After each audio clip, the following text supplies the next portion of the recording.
है। देखते ही देखते वो पसीने से पूरी तरह लथपथ हो जाता है। उसके माथे पर बड़ी बड़ी पसीने की बूंदें आने लग जाती हैं। कार्तिक पुजारी अभिमन्यु को हाथ लगाते हुए कहते हैं, अभिमन्यु बेटा, कहाँ पर खो गए तुम?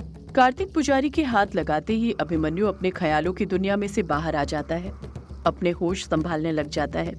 अगले ही पल अभिमन्यु हकलाते हुए कार्तिक पुजारी से कहता है, क्या आपने गुरुजी यक्षिणी? कार्तिक पुजारी हामी भरते हुए कहते हैं, हाँ अभिमन्यु, यक्षिणी। तुम तो जानते ही हो वो एक दूसरे लोक से आई हुई देवी है, पर अपने अभिशाप के कारण डायन बन गई, काली शक्तियों से ग्रसित हो गई, जो वो आज तक है। तुम्हें उसे ही डायन की काली शक्तियों से छुटकारा दिलाना है। अभिमन्यु पलटकर कार्तिक पुजारी से कहता है, ये आप क्या कह रहे हैं गुरुजी? मैं भला उस यक्षिणी को काली शक्तियों से कैसे छुटकारा दिला सकता हूँ?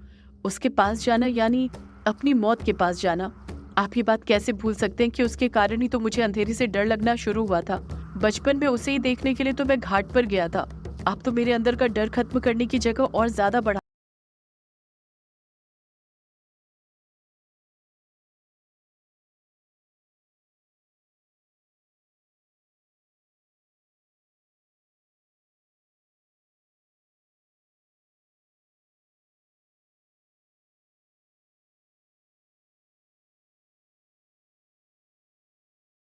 रहे हैं। कार्तिक पुजारी अभिमन्यु से कुछ कहने वाले थे कि उससे पहले ही अभिमन्यु हड़बड़ाहट के साथ फिर से बोल पड़ता है, और वैसे भी वो यक्षिणी ग्रेवयार्ड कुटी के अंदर कैद है।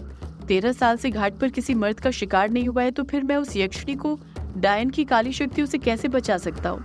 कार्तिक पुजारी अभिमन्यु के सवाल का जवाब देते हुए कहते हैं, उस यक्षिणी को आजाद करके उसके लिए ग्रेवयार्ड कोठी खोलना होगा। अभिमन्यु अपनी दोनों भवें ऊपर करते हुए हैरानी के साथ कार्तिक पुजारी से बोल पड़ता है, मतलब आप ये चाहते हैं कि मैं उस ग्रेवयार्ड कोठी को खोल दूं? कार्तिक पुजारी हाँ में अपना सिर हिलाते